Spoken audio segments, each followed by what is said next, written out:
Welcome to the Sprig podcast, your source for the most relevant topics in pediatric dentistry. I'm your host, Dr. Jarod Johnson.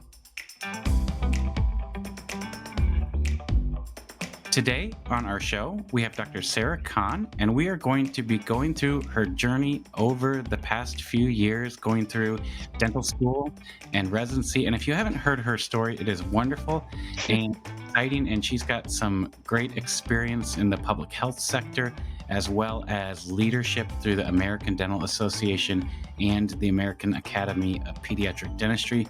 And she just completed her residency as in working in private practice. And during these past a year and a half with COVID, it's going to be an interesting story to hear what she has to say about the challenges that residents have faced and how it's looked, coming out into the private practice world from residency. So welcome on the show here today, Dr. Sarah.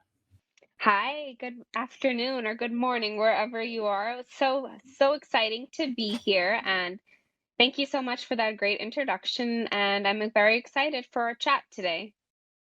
So, can we start off? What got you interested in dentistry? You did a BS in biology and you hmm graduated with honors. And what made you want to become a dentist? Absolutely. So, I have a very personal experience with my own dentist. I was born missing my number 10, and I was in ortho for, a very long time trying to maintain that space. And I always felt that at a young age, I couldn't smile as much, and my smile didn't match my personality.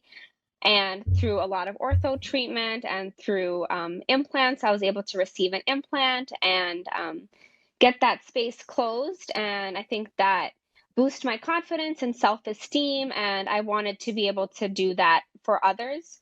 I love that dentistry marries perfectly science, but also technology and also public health and the ability that you have as a dentist to make a great impact on somebody's life.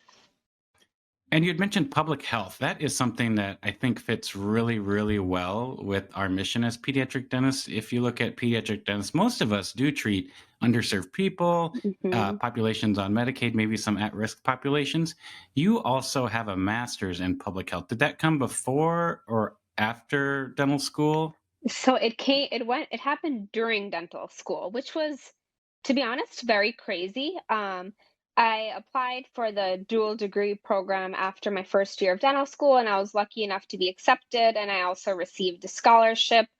So in the morning hours, I was doing my dental school classes, and then 2 or 3 days a week from 5:30 to 8:30, I would have my public health classes. It was definitely very stressful, and I had to learn how to manage my time wisely, but it allowed me to switch the hats I was wearing and step outside the dental school bubble that we have, where we're so focused on perfecting that distal margin of a crown prep or, dentures or all those things, and kind of look at health from a larger macro perspective and understand the reasons why certain populations and certain people are kind of more prone to having dental disease and have more trouble in terms of advocating for their own oral health and receiving the proper oral health.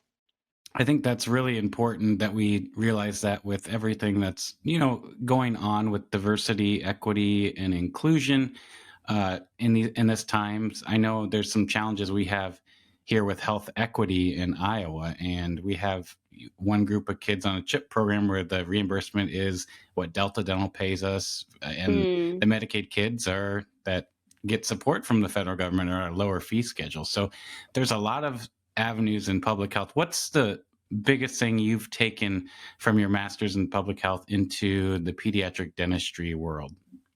Sure. I think that oftentimes we see that going to the dentist is the first step, but so many things have to happen before that. It's kind of like an entire community involvement.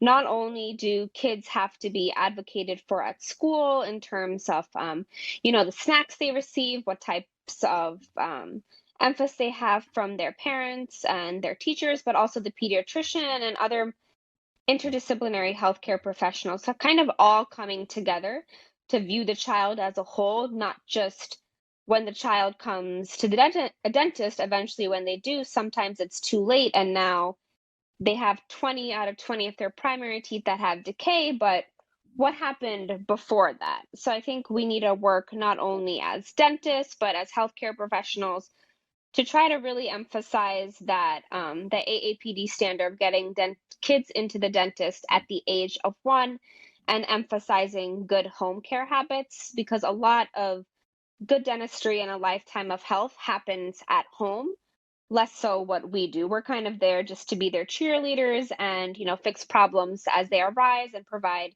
anticipatory guidance for things going forward. Yeah, I absolutely agree. And it's great because if you can see that kid early, then we can Mhm. catch something when it is small, and maybe we Yep. can do, a smart restoration or a Hall Mhm. crown, or see the kid more frequently every 3 months for fluoride. And we can really champion that kid, like you said, be their cheerleader to get them to the point where they can have that, restored with something that might be more appropriate that we would Mhm. normally do if they were able to cooperate and avoid sedation. And I know Yep. there's been a lot of press about sedation and dentistry, and I think we get a tough rap on it because we're Oh so yeah. good at using local anesthesia. But those are some great points to be interdisciplinary. I know that's one of your other passions. Maybe we can talk about that another time. Absolutely. Moving on from your dental school and public health, you decided to go into a GPR. Can you touch on that experience a little bit? Because I think that's a great way to get experience. I know New York, where you are, requires that, but Mhm. also it is a great lead in to get some more experience for sedation and things you might be doing, special needs for pediatric dental field. So my GPR was, kind of crucial for my career going forward. Like you mentioned, I do think interdisciplinary care is very important. All too often, dentists are viewed as separate from the other healthcare professionals. My husband's a physician, so I've always wanted to find the role of a dentist in a hospital, and through a GPR that was realized, especially in the emergency room, in terms of trauma and dental alveolar infections. The physicians, they're great at what they know, but they really don't know anything about the mouth. So I thought that was a really unique opportunity and a niche that dentists can serve as far as taking care of those patients, providing treatment for those emergencies. And not only that, in my GPR, we had a lot of patients that were undergoing complex cardiovascular surgeries as well as chemotherapy treatments. So they always required clearance from the dentist. I really don't like that word clearance because we're not really clearing them. We're just making sure that, nothing's going on their mouth that would provide any type of complications or difficulty to their, health going forward. And when I was providing those clearances from our perspective, I would always try to emphasize to the patient that once they've recovered from their procedure or their surgery or medicine regimen, that they definitely come back and find a dental home. Because making sure that the mouth is healthy, not only the teeth, but the periodontal health, that'll definitely, ensure them for good health going forward with all the research that's coming out with the relation of oral health and overall health. It's funny that you feel the same way about clearance. I remember in residency, I was on the phone with one of the anesthesiologists that was going to do one of Mhm. the cases for the next day. And he finally said the only person that can clear a person for general anesthesia is the person giving the anesthesia. So I got a Right. chuckle out of that. But that's why I don't ask physicians for clearance anymore for RGA cases. I ask for their recommendations Right, and and how we can help optimize the patient. correct. I think changing the verbiage when we communicate with our other healthcare professional colleagues will allow them to understand that dentistry is not just the mouth and just the teeth. It kind of all connects and all like a patient that has healthy smile and healthy oral health, their PO intake is better, they can eat, they can smile, they can function, they have increased quality of life. So everything really connects. And that's something I am very passionate about. And I think for pediatrics, it's so relevant because kids change every day. And there's so many milestones that pediatricians are tracking. As dentists, we see those as well. So I think it's going to be, I see the future for the collaboration with pediatric dentists and pediatricians to be very bright. Yeah, I think we all have those patients that the parents, you go to do the case on general anesthesia, and they come back and they tell you that the kid's a different kid, they're eating Mhm. everything, they just changed their behavior, their attitude, and it is true. I mean, these kids do experience discomfort, but they're just so used to it that they don't know Mhm. what normal feels like, and it's just that's probably, for me, one of the most rewarding feelings is when you can have a parent come back and say that their kid has improved, and you hear that Mhm. story, it just makes you feel so good. Oh, absolutely. After did you go straight into residency for pediatric residency after your GPR? No, I did not. So I finished my GPR in 2017, and then I worked in private practice for 2 years before I started my pediatric dentistry residency. And in private practice, I've always had an interest in pediatrics, but I was of the mindset that I could be a general dentist and see kids too. I had a great, robust pediatric dentistry education in dental school as well as my GPR. So I did feel comfortable, but I found my knowledge base lacking, and I felt that I couldn't provide for my patients as much as I wanted to. So that's why I decided to apply for pediatric dentistry. And it just so happened that the practice that I was working in Philadelphia, the dentist that was treating the pediatric patients, he was leaving for another position. So I kind of took over his position and was able to see pediatric patients only for the second year of my private practice experience. And it was great, but I realized I needed to know so much more. And even now, after finishing residency, I still need to know so much more. I feel like every time I see patients and I encounter something, I make like a mental note for to look something up or discuss it with one of my co-residents or discuss it with one of my mentors. And I feel like you just always have to learn because there's always new things to learn so we can do better for our patients. Absolutely. I think, residency is just the start, and I'm Mhm. about, I don't know, 6 years out now, and I am still learning stuff every day, and it's exciting. It's Mhm. there's new stuff coming out all the time. There's also things that are obscure that you don't see all the time that you Mhm. forget about, and it's just a wonderful profession, and every day is different, and the kids say different things every Yeah. day, and it's just a wonderful profession to keep learning in, and I'm excited to keep moving forward with whatever route we go and how things are going to change over the next few years. You had the chance to also serve in some organized dentistry, which I think is Mhm. really awesome. It's something that I think is very beneficial, and I would encourage anyone that is interested in. The AAPD is always looking for people to come into a leadership role, but you served on the resident Mhm. committee, and that's a huge role to steer the future for recruitment, retention, and also what are the needs that residents have, and how can we address things like student debt and all those things that go along with coming out of residency and finding a practice or public health clinic to work at, or what a DSO. So can you explain a little bit about your experience on that resident committee over the time you were with the APD? Absolutely. So I'm actually one of the senior members of the resident committee. It's usually a 2 to 3 year involvement. And the great thing about the resident committee is that when they select the members, they do a very good job to choose residents from diverse locations around the United States. So every residency, depending on the state you're in and the socioeconomic conditions of the population there, it's a little bit different, but we all have very similar needs. So by working with the resident committee throughout the country, we're able to kind of focus in on the way that AAPD can provide to the residents, and we work on we focus on writing the pediatric dentistry today or times, the magazine that comes out. So we write articles for that. And what something that's new that's we've been working on is that we're working with the American Academy of Pediatrics, their corresponding trainee chapter, to kind of create collaboration and see what type of resources we can create from both sides to kind of help in the development of our education and how patient care is approached.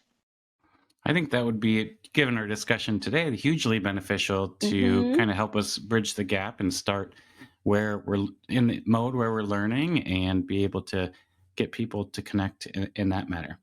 You also did something I think is really, really cool. You were in the ADA Institute for Diversity and Leadership. That's a pretty Oh my big gosh. deal. That changed my life. Like, I can't say enough good things about that program.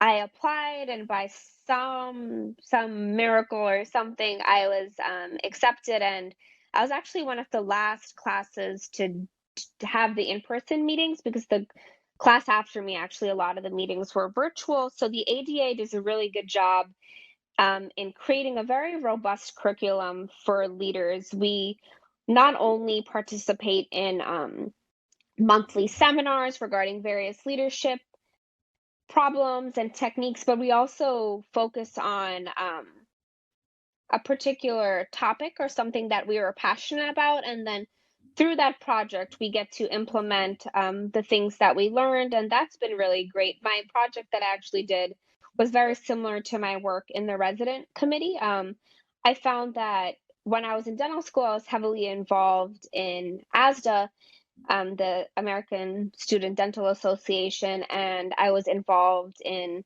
organized dentistry when I was working in Philadelphia. But I felt that in my GPR, there was a gap. I felt like as a resident, I was kind of lost and I didn't know what type of resources the ADA could provide for me.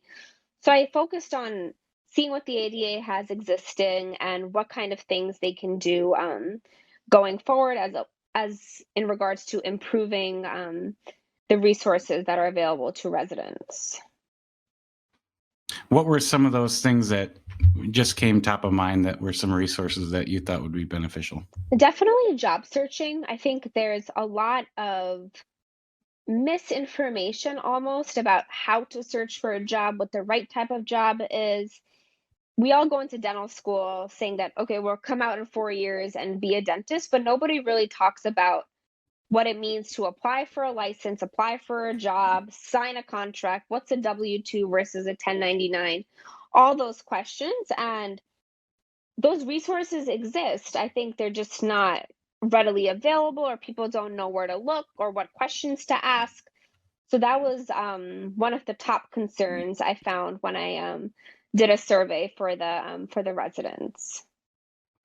Yeah, it's definitely that's just the tip of the iceberg, I think, Oh when you yes. go to to look, and it can be confusing because you really don't know what you don't know. And if you're Hmm. signed up as a 1099 and you're not paying your own taxes, you could end up Yep. in a little bit of a hole at the end of the year. There are some advantages to it, but that's something that definitely they don't teach you in residency unless you've got a faculty that's coming in and talking about Hmm. reviewing contracts with you. So that's wonderful that you could get that information out there. I want to move into your last, I guess, 2 years prior Sure. to the residency here. I know that you had your husband's a doctor, and Yes. you guys had to go different places. How did Hmm. that work out? I know I had some co-residents in my class and the class below me that had spouses that were in another location. I think it's very common. How did you guys manage that stressful time? It's we managed it, and now that we're living together, I still kind of don't know how we did it. Going into long distance, neither one of us or anybody expected a global pandemic, and that definitely threw a wrench in the works because we were both working at hospitals, and each state had separate and distinct COVID regulations. So there was a period earlier in 2020 where we didn't see each other for 8 or 9 weeks, which is a lot, but we made the most of it. And now that we're living together, I think we appreciate each other one a lot more. Thank God for FaceTime. We would spend a lot of time on FaceTime coordinating things and just keeping each other company while not actually being physically in the same place. I think one of the most frustrating things was the double chores. When I would go to Maryland to visit my husband, we would spend the weekend, hang out, and we would cook or go grocery shopping or do laundry. And then, I would go back to Brooklyn on early Monday morning, and then I would come back. and we had done the chores in one place, but now I had my own cooking to do, my own laundry to do. So that redundancy got very frustrating very quickly, but it's definitely a blessing, and we're so happy to be living together and kind of getting used to combining the two households that were just separated temporarily. I think in your article for Shift, you mentioned that you guys would cook together over Mhm. Zoom or FaceTime. Yeah. Yeah, we would. We would try to cook the same thing, but we have a little bit different palates. So we would, cook together, fold laundry together, try to do similar chores at the same time. So it created that illusion and that perception that we were together. And it was the small things. Actually, my co-chief, she was also in a long distance relationship. And like you mentioned before, it's pretty common in the medical profession. But both of us knew that continuing our professional, our career goals was important and that it was temporary and that our relationship would always be there. And we made it a priority to prioritize each other and realize that compromise was needed. Some days would be very difficult, and they were, especially with the pandemic. But I think we came out of it stronger than we were beforehand. So you mentioned your co-resident had a similar situation. Mhm. How did you manage with your co-residents and keeping things to be positive and a productive learning environment and just being a team player? Absolutely. So I had 5 co-residents. They were all girls, which everybody was pretty worried about just having a group of girls together. But those girls, I think we all elevated one another and brought each other up to go through residency. Residency in and of itself is very stressful, let alone residency during a pandemic where things changed daily, if not hourly. And I think the thing that we emphasized was to always look out for one another. During the pandemic, we were a little short staffed in terms of our assistants, and I never had to ask twice for one of my co-residents to help me. If I had a patient there and one of my co-residents' patients wasn't there, I would always have help in terms of setting up or helping to manage the patient. So what I advised to the new first years when I was chief resident is that just to keep your eyes and ears always open, even like when you're writing your notes, just try to have an idea of what's happening in the clinic. If you hear, co-resident struggling or you hear the difficult patient, just, get up and help. And I feel like through the willingness to help others, you end up learning a lot. I learned a lot from just watching my co-residents and seeing how they managed patients, seeing how they gave local or spoke to parents and kids, like some of the colloquialisms some of my co-residents have, I've now adopted because I just like the way it sounds. And I think learning from your co-residents is probably one of the most valuable things in residency, aside from obviously learning from the didactic material and your attendings.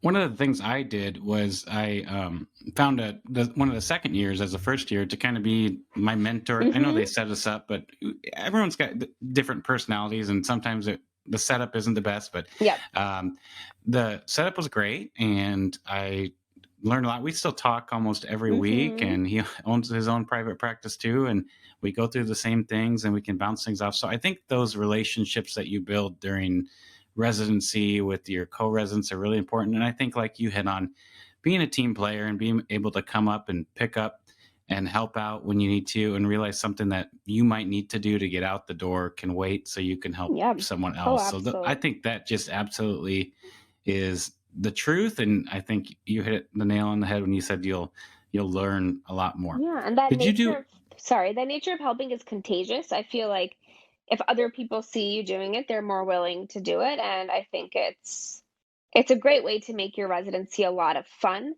I really miss the group a lot because working in private practice is very different. Sometimes I'm the only doctor in the office, and I definitely miss having the great group with me every day at work. Yeah, some days when you're out, you're on your own, and Yeah. that's why you got to do all those difficult things in residency so that you Yes. are prepared to do them on your own. Yeah. Were there any other routines, like as far as exercise or just taking some time for yourself, taking breaks that during residency that helped you kind of relax and cope with the stress? Yeah, absolutely. So when the weather was good, I would actually walk to the hospital, walk to our clinic. It was about a mile and a half, and it was through Brooklyn, so it was definitely fun and got me moving. But one of the things that I really did to relax, and one of my hobbies, is I love jigsaw puzzles, and especially during the pandemic, I did jigsaw puzzles before the pandemic made them cool. Just have to put that out there. But I found the mindfulness of working on a jigsaw puzzle to be very peaceful, and it helped me really get centered. I think all dentists love working with their hands, and my hobbies are all involved working with my hands. So, in addition to jigsaw puzzles, I love doing embroidery, and I love painting actually on my iPad, and just like small things where I can create and kind of have that instant gratification that dentistry also gets us when we do our procedures. Yeah, I think it's important. I've realized that over I guess, the past year and a half, that it's important to have something outside of Mhm. dentistry that you enjoy doing. I love grilling. I got a new Ooh. uni pizza oven. I love doing that. It's Wow. like there's just so many things that I enjoy about that just takes your mind off of Mhm. being in the office, being with patients, dealing with the stress of an upset parent or Mhm. a issue with staff. It just takes your mind off of it and you can kind of get away, and it sounds like you were able to do that quite a bit with your walks and things like that. Coming down here to your graduation, Mhm. how did it look with COVID and looking for a job post residency? I know you'd been out before, so maybe you had some connections there, but what was that like? Because that was a big worry when everyone was shut down, that these all the residents wouldn't be able to find a placement. How are you and your co-residents doing? Everybody's doing very well. Almost everybody is in a job. The 2 ladies in my program that are not in jobs, that's because they're new moms, so they're taking care of their kids and spending some time with their new babies, which is also very, very important. It was different finding a job because you weren't as easily able to visit the practices and see the things. So a lot of the interviews and searching I did was online. But the community of dentists and being involved in organized dentistry definitely aided in that.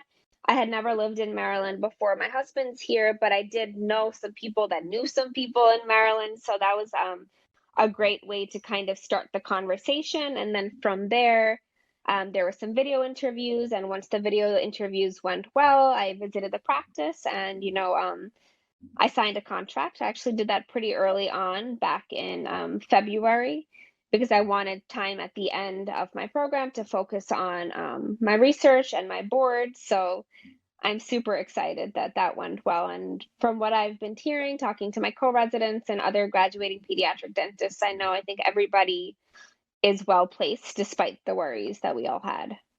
That's wonderful to hear. I think another point you just made is finding out that early when you're crunching down at the end of the residency and you're trying to get ready for that written board exam and also finishing up your research if you have to. That is nice to have that out of the way. Oh my So gosh, kudos to yes. you for looking out for that.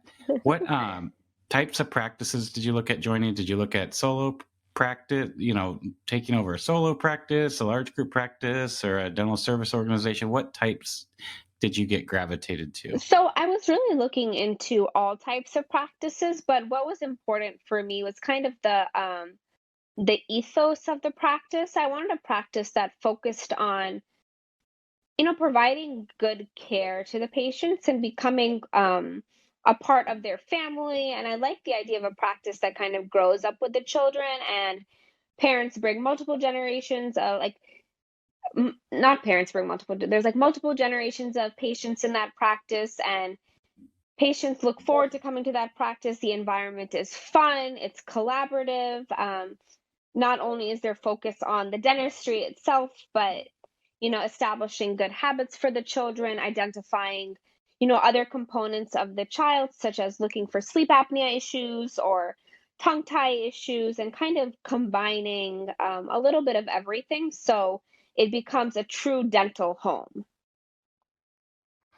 And when you were looking at all those practices, I know the type was more important, but were there any resources that you found helpful? I know you mentioned organized dentistry. I know the ADA has ADAPT out there, which is more centered for general practitioners, Hmm. but it will probably be coming up with, profiles for pediatric dentists and specialists here in the near future. And then the AAPD, I think, has some listings on their website, the Career Center too. What resources were available to you? So I looked at the AAPD Career Center. That was very helpful, as well as just Googling different things like Monster and Indeed. A lot of people tend to shy away from those types of things. And at least my philosophy is the job you apply for is not necessarily going to be the job you take. I feel like it's almost better sometimes to know what you don't want as opposed to what you want, and that helps you make an informed decision.